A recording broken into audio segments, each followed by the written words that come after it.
Hello. Thank you for joining us today for our webinar on data and AI observability. What we're going to talk to you about today is a new offering from Actian, and we thought it might be of interest to our existing customer base, hence we scheduled today's webinar.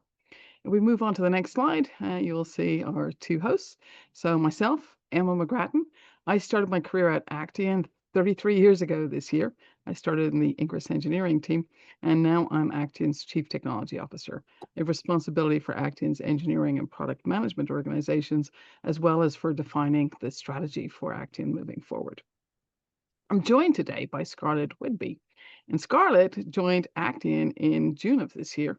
Scarlett's based in San Francisco Bay Area, and she came to us with a wealth of experience in data intelligence. So most recently, Scarlett, before joining Actian, was a strategic sales engineer at Monte Carlo, where she was focused on data observability solutions, the topic we're here to talk about today. Prior to that, Scarlett spent 2 years at Calibra, and there she was really focused on enterprise data catalog and governance and really building out some experience in the data intelligence space. So what you'll see on the screen are 2 QR codes if you want to connect with Scarlett and I on LinkedIn.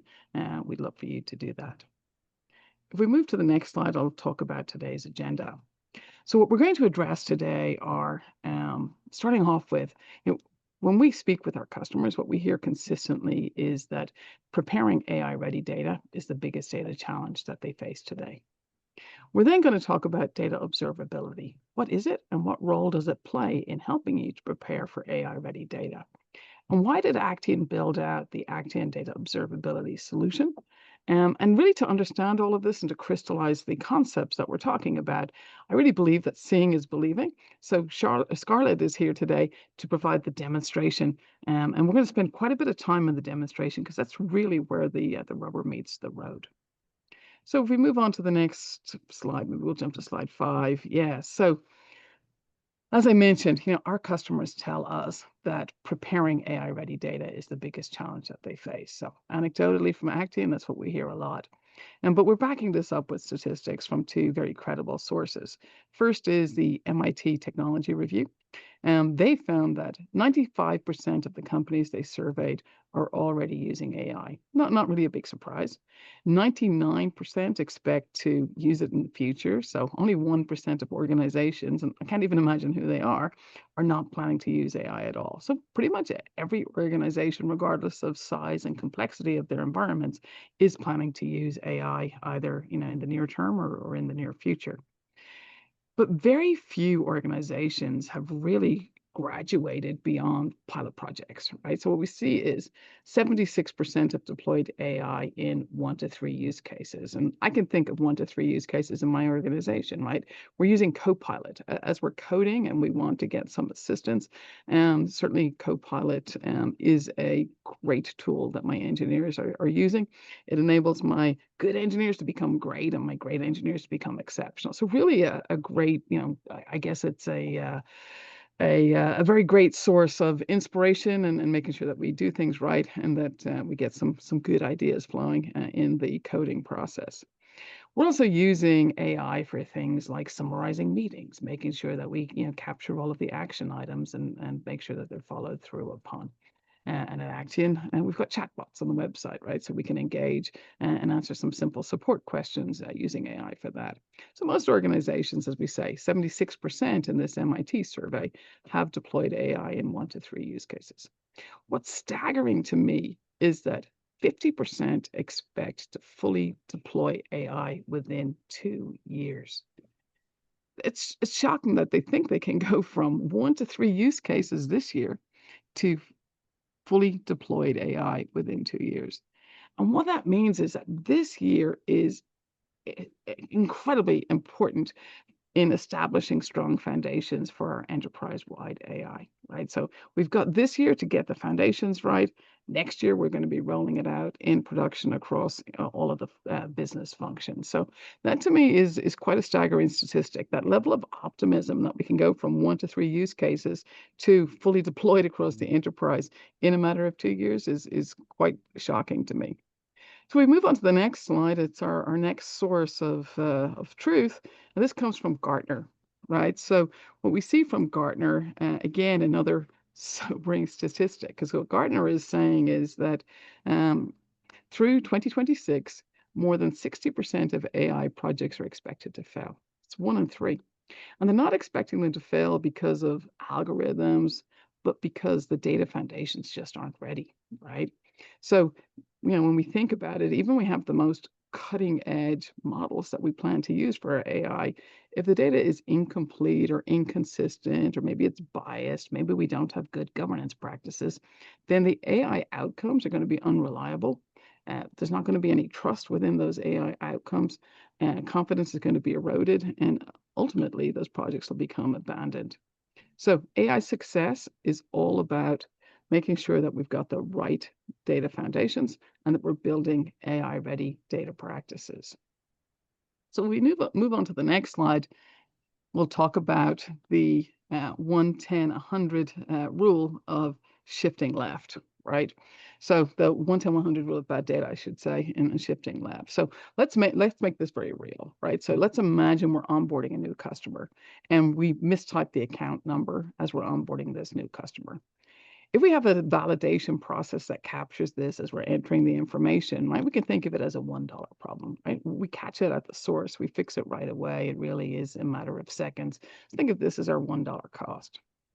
If that slips through, maybe we don't catch it when we're creating the customer account, and slips through into the billing system, and now all of a sudden invoices are going to the wrong place, and finance has to investigate. We have to reissue these invoices. We got to clean up that mess. We think of that as our $10 problem, right? So catching it later in the process, definitely, there's a lot more work and a lot more cost associated with fixing that. Now think about the next stage where there's a complete failure here, and it winds up getting into regulatory reporting. Now all of a sudden, it's not just the operational cost that we've got to think about, because we're dealing with regulatory reporting, we can wind up with penalties. We can wind up having auditors breathing down our necks. We can wind up, really having some serious reputational damage being done because we didn't catch this data problem early in its life cycle. This we think of as our $100 problems. And what we're really talking about is there's an order of magnitude difference in the cost and the impact of not capturing these data issues early on. So shift left is all about embedding quality, governance, and validation rules as early as possible in the data lifecycle, because the earlier we intervene, the cheaper, the faster, and the better it's going to be. So now let's move on to the next slide. So what is data observability? This is why we're all here, right? To learn more about it.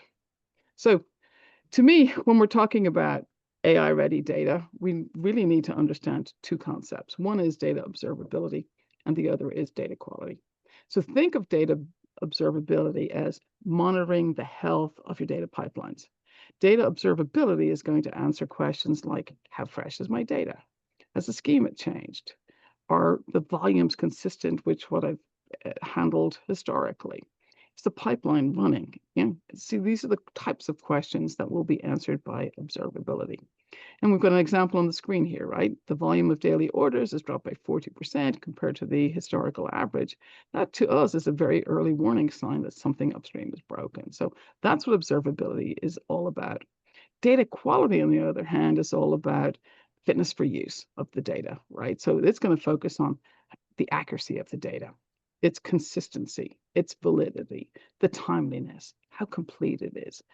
So for example, again, provided on the screen here, if our customer email column has a 99% completeness rate, that might be fine for a marketing campaign, right?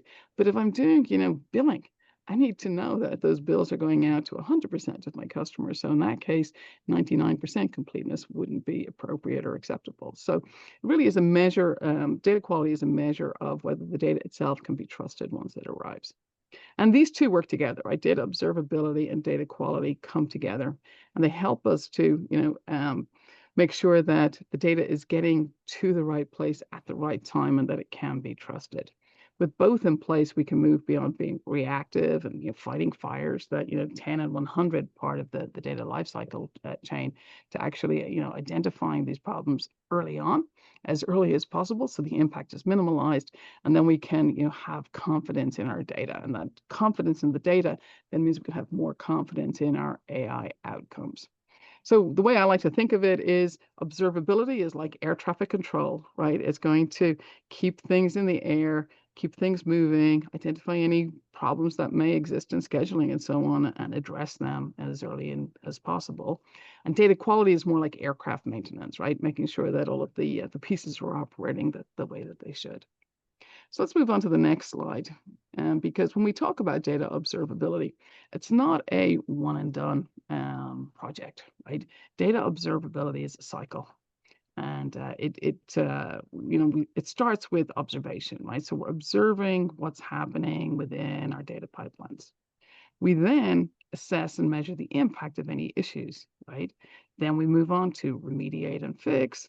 And then once again, we go around back to observing. So it's data environment never stays still, right? Data is constantly moving and changing.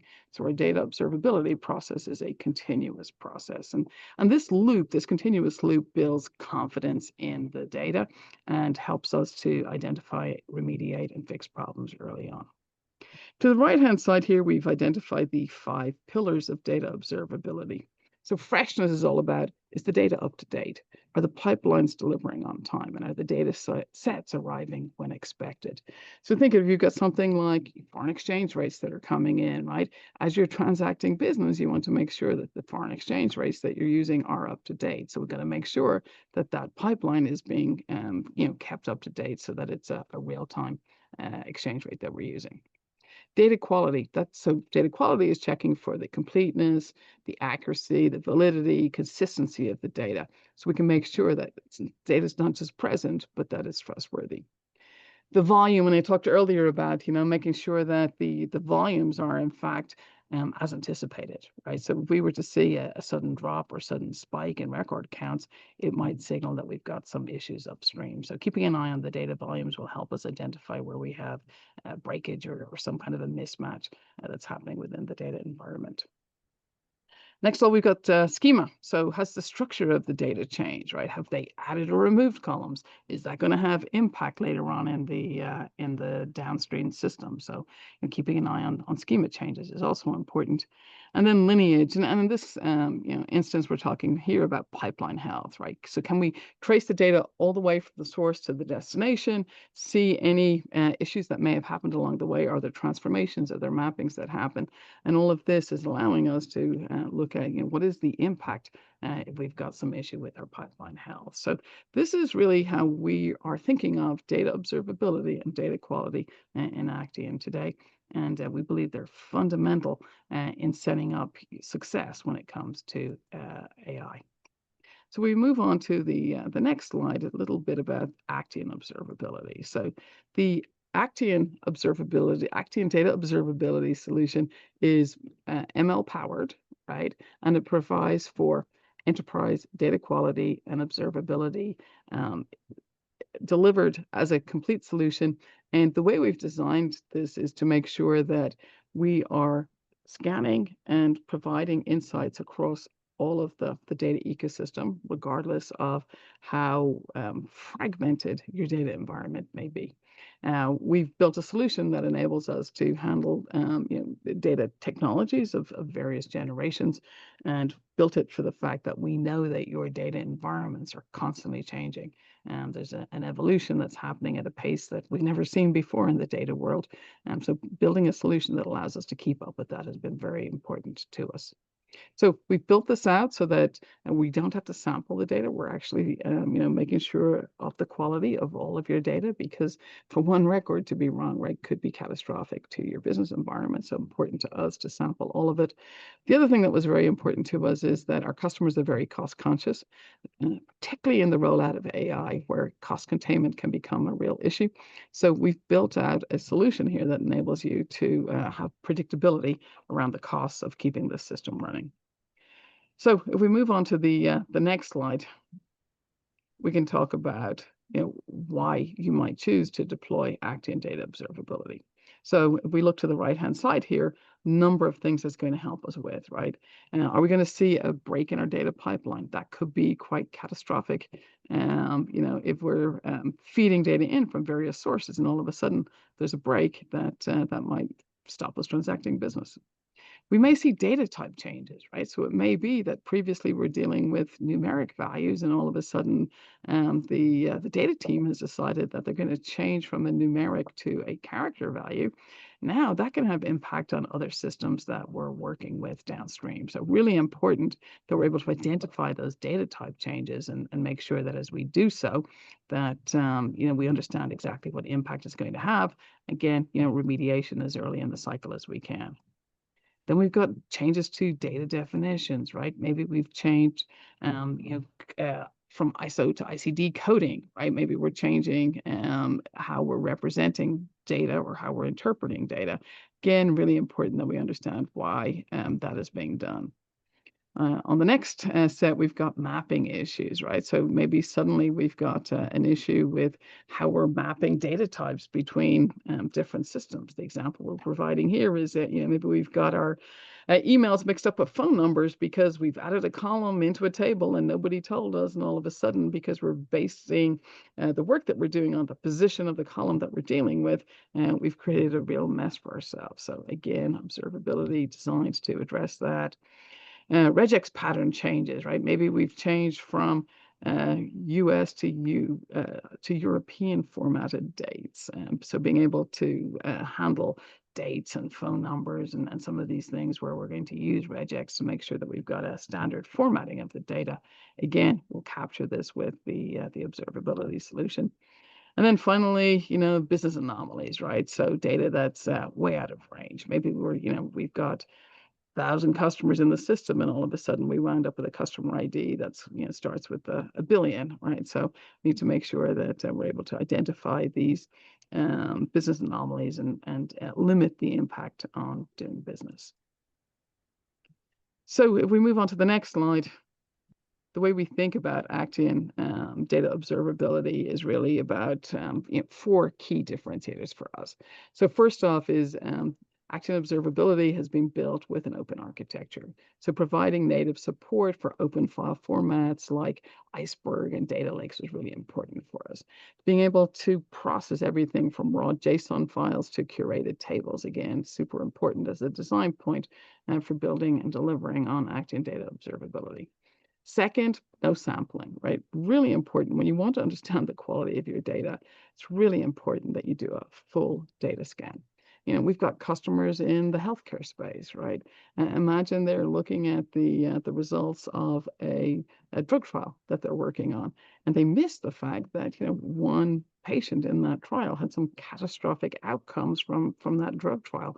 They need to be able to capture everything that's going on in that study. So really important to us that we're able to perform that full data scan and provide assurances that there are no hidden items within the data set that wasn't caught. Third, and this is crucial for anyone that's managing to a budget, and particularly with AI, costs are rising rapidly, and we want to make sure that we're able to deliver on a solution that's budget friendly, but also that gives you that predictability. That that as the environment scales, you know exactly how costs are going to scale along with it. And then finally, our commitment to security, right? Really important to us that we deploy Actian Data Observability within your VPC. And we are SOC 2 Type 2 compliant, and we do make sure that all of your data is encrypted, both in when it's at rest and in motion. And we make sure that your data never moves out of your control, right? So what we're capturing is the data about your data, but your data itself stays within your data environment. So that again, make sure that you can have some assurances as you're dealing with your, crown jewels of the business, your data, that we don't actually have access to the data. We're just looking at the statistics that we've collected when it comes to understanding the observability of that data. So we move to the next slide. As I said when I started the presentation off, right, lots of new concepts being introduced today. So I think it's important that we provide for a demonstration so that you can understand it much better than I can explain it in words by asking Scarlett to provide for a demonstration now. So over to you. Great. Thank you so much, Emma. And just want to confirm you can see my screen clearly. We can. Thank you. Great. All right. So as Actian customers, you already rely on us for secure, high-performance data management. With observability, we extend that value by ensuring your data is trusted, monitored continuously, and AI ready. So in this demo, you'll see how Actian helps you shift left by validating data at the source before it flows downstream, reduce time to detection and remediation with continuous monitoring, and integrated notification tools such as Slack, and make data AI ready through proactive validation and anomaly detection at scale. So what we're looking at here is the data health page. This is a 10,000-foot view of your pipeline. So the data health page gives you a unified view of your pipelines across the entire ecosystem. Because Actian connects to a wide variety of sources, over 250 plus, from object storage to databases to streaming platforms, and is completely cloud agnostic, you get a single consistent picture of your data health no matter where your data lives.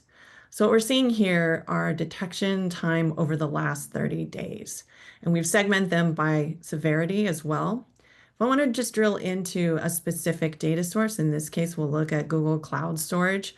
I'm able to filter down to those different types of anomalies that we've detected so that I can begin to prioritize what I want to address first.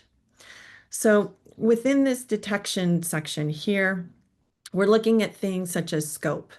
So scope defines the level of segment data that the detection applies to, whether that's a full data set, a specific table, or even down to a column or attribute. It helps users quickly understand the blast radius of an anomaly.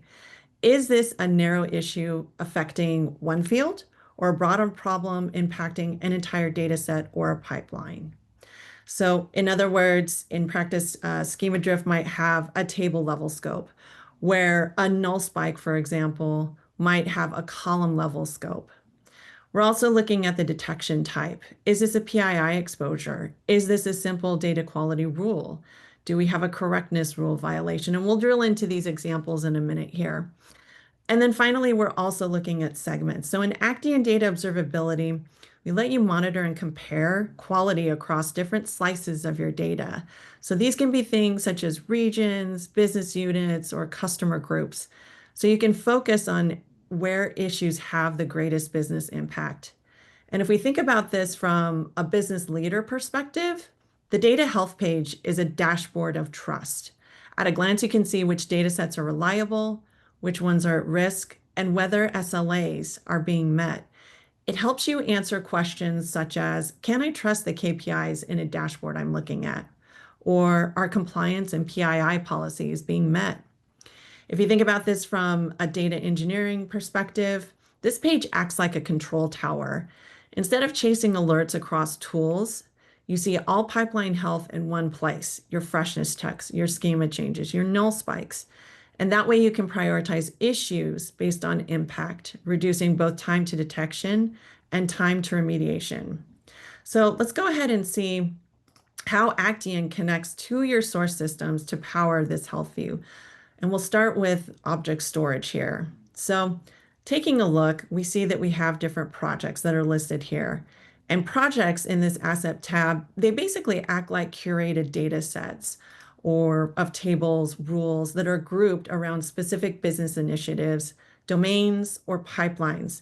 Instead of looking at all assets across the platform, a project lets your team zero in on just the data that matters to them, whether that's machine learning model, training set, a finance reporting pipeline, or a customer 360 effort. Within a project, you'll see the profile of those assets, those health metrics, and the associated detections all in one place. So to establish a connection, we open up our connectors tab and we kick off a configuration workflow here. We step you through the process to connect to your data sources.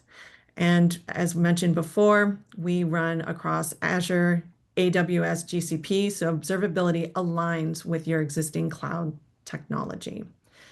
So if we open up our Google Cloud Storage here, it's just a simple drag and drop data set here. And we also are very data agnostic. So we support batch, streaming, structured and unstructured data, ensuring compatibility with diverse sources like files, databases, and lakes itself. So once I've connected to my different assets, I want to run a scan. And essentially, what we're looking at here is a 1 million nested JSON object. Now, here's where Actian is unique. When we kick off a full table scan, instead of sampling the data, we perform a full table scan that is powered by a decoupled Spark SQL engine. Spark's ability to autoscale and process data independently of the underlying systems ensures high throughput and minimizes load on data sources. The Spark engine is foundational technology that sets us apart from other solutions in the market. We process the data in memory. We don't rely on SQL pushdown, which, as mentioned earlier, can cause additional cloud cost. Instead of pushing queries to your existing infrastructure, we're crunching millions of metrics, statistical calculations about your data, and the output of this scan is a really robust profile, which we'll take a look at in a moment. In addition to that, our architecture supports advanced capabilities like broken data pipeline, data binning, or another way to say it is grouping continuous or high cardinality values into ranges so you can monitor patterns, catch anomalies, and detect drift more effectively. So this means two things. You get 100% of visibility, no blind spots into your data. And the second thing is scans happen outside your production system, so there's no performance impact. So once the scan is complete, Actian automatically builds a data profile, which we're looking at here in the asset overview page. This gives you a breakdown of attribute level metrics so you can instantly assess data health. So some of the things that we're looking at here are completeness. How much of the data is filled in versus missing? Correctness. How many of the values are in the right format or valid? Duplicates. How often the same record shows up more than once? Unique values that appear only once in a data or often. Distinct values, the number of different values ignoring repeats. Empty nulls, fields that have no value at all. And cardinality type, how many different values a column has compared to the total rows. We can also see the freshness. So when was this last updated, the distribution. And the point here is that the Spark powered engine enables efficient profiling of all data attributes automatically, even for semi-structured data, which many traditional data observability systems struggle with. So just to kind of put this a little more in context, here we can see that this email attribute is below 100%, meaning that we have null values. The correctness is slightly off due to bad formats. Duplicate IDs are also flagged. So thinking about that 110, 100 graph that Emma had shown, what if you're able to catch this at the source before it becomes a much more costly problem downstream? So instead of waiting for these things to break dashboards or AI models, we catch it here right at the source. So let's go ahead and talk about how we continuously monitor these attributes over time and detect new anomalies as they emerge. So the reality is your data never sits still. It's always evolving as applications, customers, and business processes change. That's why static quality rules break down so quickly. You need machine learning driven policies that adapt with the data itself. Your data today is probably not going to be the same data in 6 months. So catching shifts upstream before they become expensive downstream problems. It's about building trust that scales with your data, not just snapshotting it in time. So Actian continuously monitors, as mentioned before, for things like freshness, schema, volume, business metrics, and we have 16 out-of-the-box monitors that are automatically applied to your assets upon that first scan.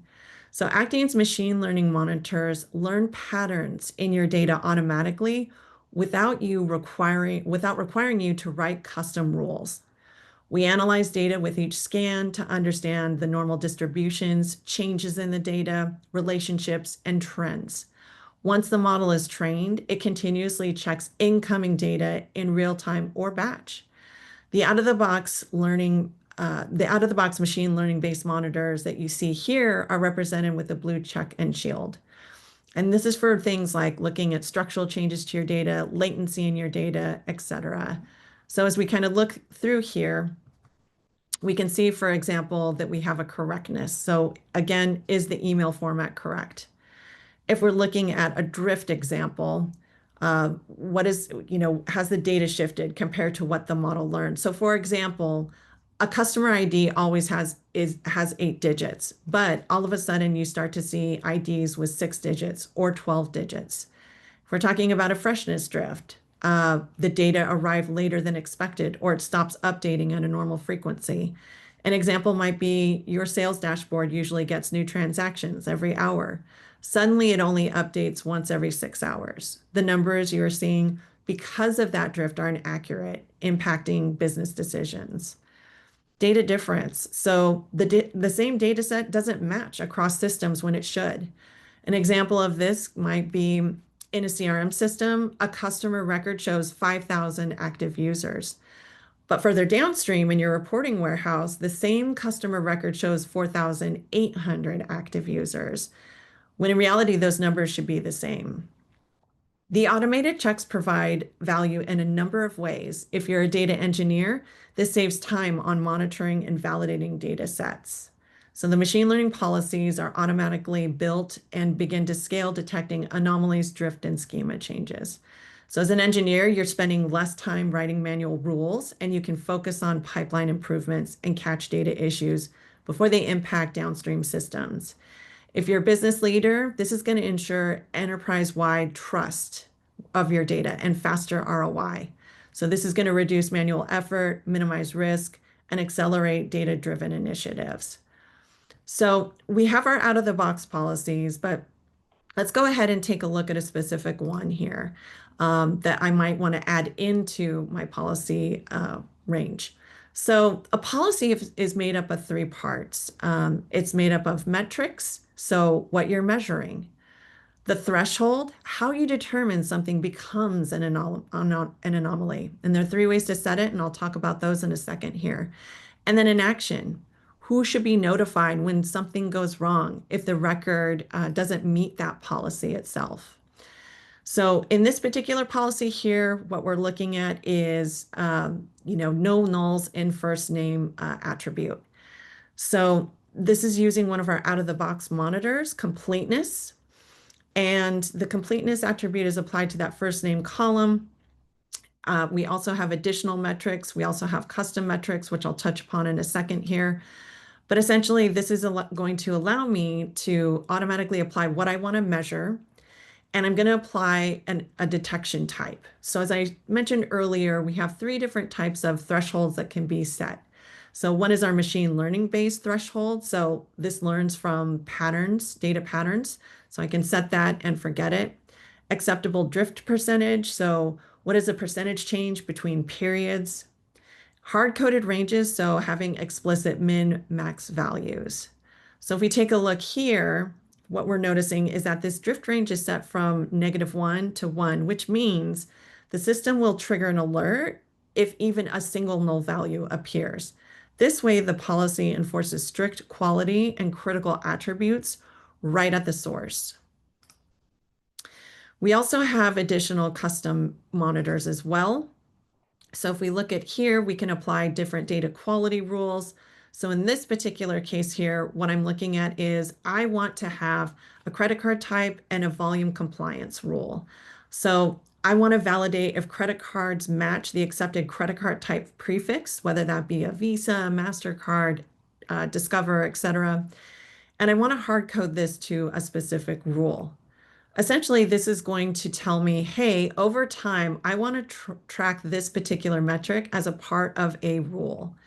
So when you're measuring the percentage of credit card records in this particular case, we want to just say, have a quick pass check. Hey, is the valid credit card type prefix check complete? I'm able to have that level of customization right within Actian Data Observability. So we have those out of the box monitors that are automatically applied. But of course, if we need to get into kind of more of the nuances of creating additional policies that are specific to a particular asset, we have that flexibility as well. One other thing I want to mention here, when we're talking about policies in Actian, and this is a pretty unique capability here, is the concept of data binning. Now, while data binning may not be new to data quality as a whole, the way that we approach it is. So instead of treating an entire data set as one uniform block, we can break these up into bins. So if you think about this from a pipeline, right? You have airflow jobs that are providing the orchestration, you have a transformation tool, and maybe perhaps there is some data that is within that pipeline that happens within a join and then an aggregation further down the pipeline. Well, maybe you want to catch that data when it lands into that object storage before it even goes through the process, if it's bad. We have the capability to do that here. So essentially, we can break this up into bins. So we sift through the good data, continue to send it down the pipeline, and then we bin that bad data into an object storage bucket so that you can go and triage it that much quicker. So you can break this into different bins by region, product line, customer segment, and you can run an anomaly detection rule within each bin. So we just don't catch global drifts, but we can also catch those subtle localized issues that might otherwise slip through. So again, the value here is that Actian's machine learning policies automate detection, reduce manual effort, and proactively maintain data trust, aligning to your organization's priorities, whether that be improving engineering, whether that be improving governance efficiencies or actionable insights, customer satisfaction, or enterprise-wide oversight. So now when violations occur, the system alerts immediately. The way observability is aligned, not just with tables and schemas, but with business outcomes. So faster time to detection means fewer downstream surprises without manual rule writing, and catches data changes in your data without you even knowing that it occurred. And this also links profiling to monitoring in one workflow. So let's hop over for a second and talk about alerting within notification tools. So the best detection is useless if no one acts on it. That's why Actian pushes alerts directly into notification tools where your teams already collaborate. We route those alerts to the teams that matter so it doesn't become white noise across your organization. So what we're looking at here is an alert that's occurred. I'm just going to open this up here so we can see the graph a little bit better. So it's really difficult to cross-correlate or build an understanding of what's happening across systems in the event of an issue. And frequently, teams are spending up to 25 to 40% of their time just putting out fires. So Actian Data Observability is going to help me get alerting in real time. In this case, with a tool like Slack, it's going to automatically start to combine some signals across systems. So as we're looking here, notice how the alert references a uniqueness drift. So we just saw that within the dataset profile. So everyone from engineers and analysts sees the issue, the context, and recommended action in real time. We're also, again, building those different thresholds as far as what the predicted behavior should be versus what's observed versus what is an anomaly, what's falling completely out of that predicted range.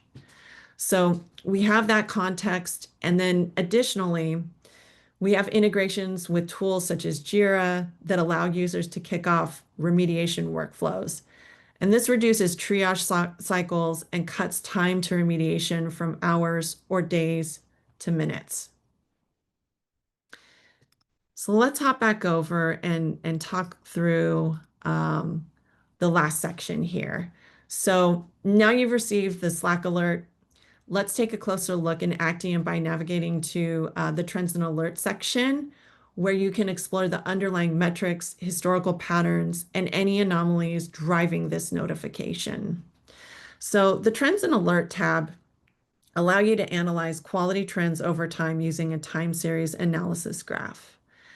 We analyze trends to detect recurring issues, monitor anomalies, and identify pattern shifts across all attributes, all automated by machine learning.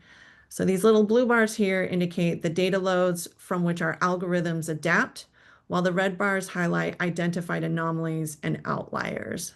So if I were to click on a different one on a different day, these are the different scans, we would see that underneath the alerts are changing. So we profile each attribute and we use scans which result in learned normal behavior of your data set.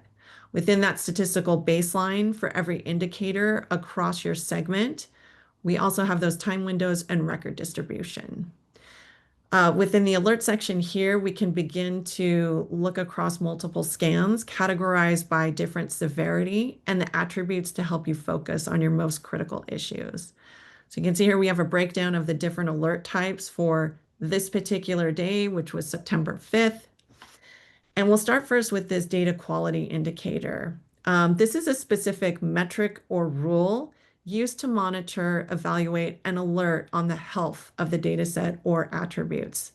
This indicator measures things like PII exposure, correctness, nulls, duplicates. And if we take a look here, what this graph is telling me, again, is what is the predicted value that we expect to see? And then, of course, what we actually observed at a point in time when the scan has actually run.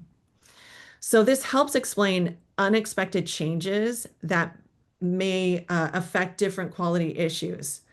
And these indicators are auto-generated during the initial scans, but they can be customized by users or tied to policies. They power alerting, anomaly detection, and trend visualization across your different data sets. So this also eliminates the need to manually define thresholds. So when you're thinking about AI models that are highly sensitive to data drift, by validating data upstream, such as what we're doing right now within this object storage asset, we ensure only trusted features flow into your AI pipelines.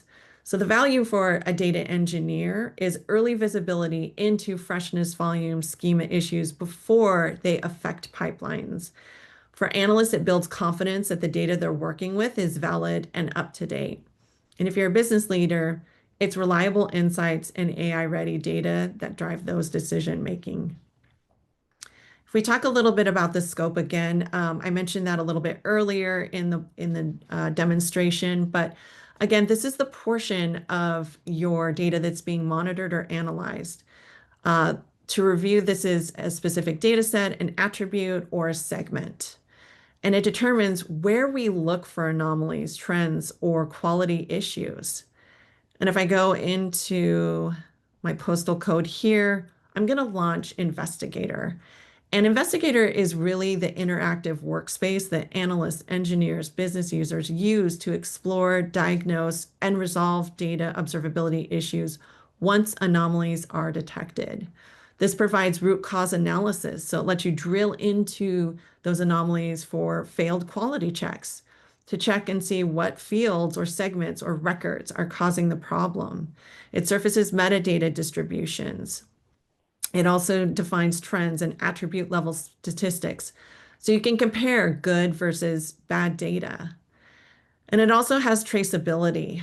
So it connects back to pipeline sources or transformations so data engineers can act quickly. So if we drill into one of these values here, for example, if I go into my CXD here, we're going to have a further window to do investigation. So if we look here within our values, these are the values that are currently being impacted by that postal code attribute. If we look at the outlying factors, this is going to explain what's wrong with this record. So this is going to help those people that are responsible for remediation or triaging to quickly identify what in the pipeline broke and how widespread is the problem across the data set. So here we're looking at some outlying factors. If we look at credit card number, the value here is false with a score of 1. So essentially this factor indicates whether a given string in this data set matches the pattern of a credit card number. A value of false means that the record does not contain a credit card number. This kind of outlier factor is really useful because it helps us quickly flag records that might unexpectedly contain sensitive data or verify that fields that should not contain data such as contain such data are clean. So over time, monitoring these factors helps maintain quality, security, and ensures compliance with privacy standards. And then looking at records with this value here. So this is going to help you understand, is this a systematic error? Maybe there are only a few records here, but if there are, let's say 10,000 rows, then it might be transformation logic, something wider spread, versus maybe here, maybe this was just a system entry error. So the way to think about this also is I now know exactly where I need to go to triage and fix these records. Maybe if I have data binning set up, I've already sent these records into that object storage bucket and I can begin to fix that bad data. So I'm no longer going cross systems. I'm no longer sending out emails. I'm no longer blindly trying to figure out what went wrong. I now have a pinpointed view as far as what I need to go to fix and a priority list. So let me just pull back up the presentation here and summarize what we've talked about here before we open it up for questions. So to recap, Actian Data Observability helps you monitor pipelines at a 10,000-foot view with a data health dashboard. We validate data early with shift left full table scans and asset level profiles. We detect anomalies continuously with machine learning across any cloud. We accelerate collaboration with alerts delivered in notification tools of your choice that reduce time to detection as well as remediation. And we deliver AI-ready data so you can trust that for your most critical initiatives with trends and alerts. So we'd love to show you how this works specifically within your Actian environment. Please feel free to reach out for a personalized trial or a deeper demo. Great job. Thanks, Scarlett. That was enlightening. So thank you for that. We did have one question that was submitted in the Q&A panel while you were talking. And the question's about data security. And it asks, is it possible to profile access when drilling down, analyzing the data patterns? Can you repeat that again? Yeah, sure. Is it possible to profile access when drilling down, analyzing the patterns? I think I need a little bit of clarification when whomever asked access, down to like the log of who actually is running the profile. Can you just maybe elaborate a little bit more around that? Okay, the question came from Ricardo. So maybe Ricardo, if you could open up your line.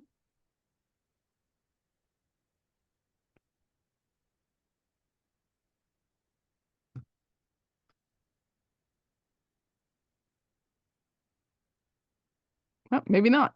Okay, we can follow up, Okay. Ricardo, and get some additional details later. All righty. So that was from the Q&A panel. Now we look in the chat panel. Unless anybody has any questions they want to ask live.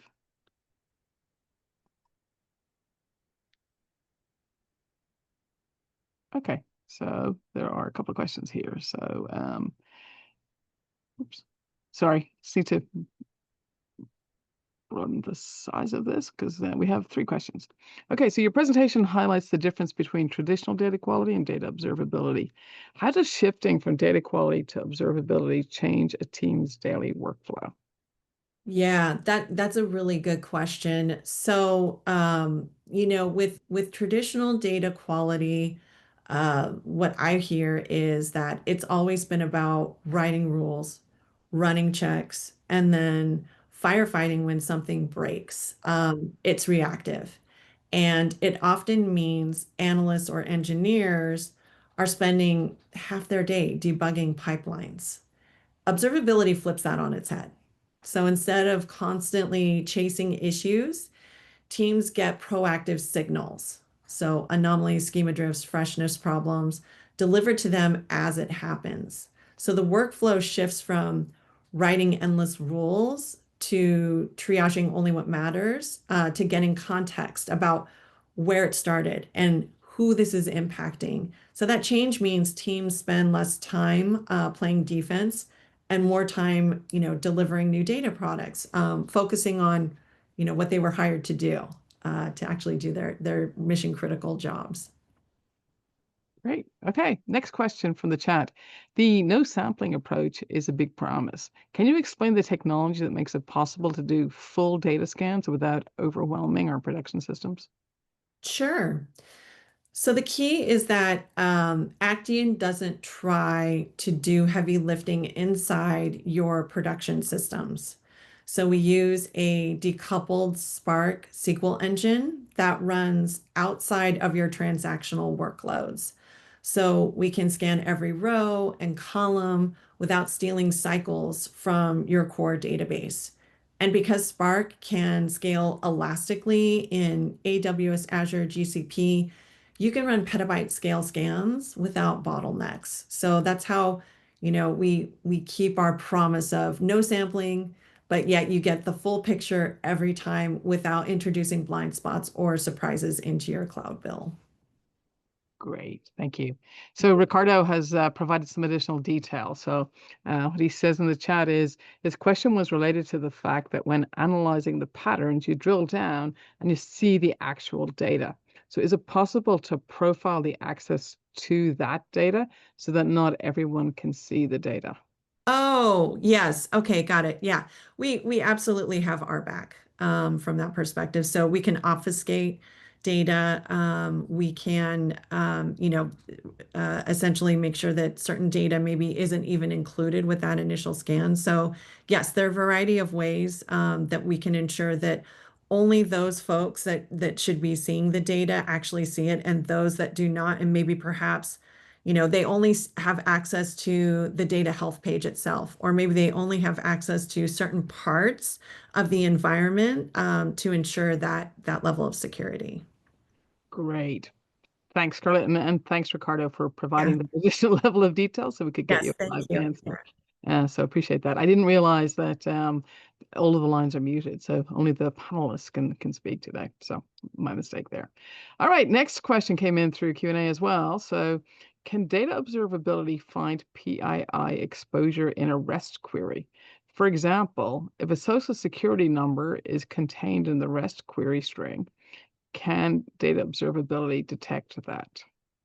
Yeah, it would be a combination of a couple things within Actian. So one, you could leverage, our out of the box metrics. So we have a length, for example, but within the query itself, and I didn't touch upon this within the demonstration today. It's a kind of a second phase of kind of how do we get into kind of the granular details of writing specific rules or even metrics. But you can write SQL expressions for that specific use case itself. So happy to kind of show that, specific use case outside of what I've shown today. But the answer is it would be through a SQL query that would have to be custom written within the Actian Data Observability platform. But yes, we do have that capability. Fantastic. I think that's the end of the questions that we had submitted. So thank you so much, Scarlett. That was a great demonstration and very thorough answering of those questions. So thank you to our audience today. Thank you to Scarlett for the demonstration. And then, as we said, if you're interested in learning more, the product tour is actually very cool. It's self-paced. And if you hit on this QR code here or visit the Actian website, you can take that product tour. And then if you'd rather go to that next level and get a personalized demonstration, and then we'd love to do that. And again, there's a QR code on the screen and that will take you through to a form you can fill in and get that set up. So thank you, everybody, for your time. Thank you, Scarlett, for your expertise. And we will see you again soon, I'm sure, at the next Actian webinar. Cheers. Thank you, everyone.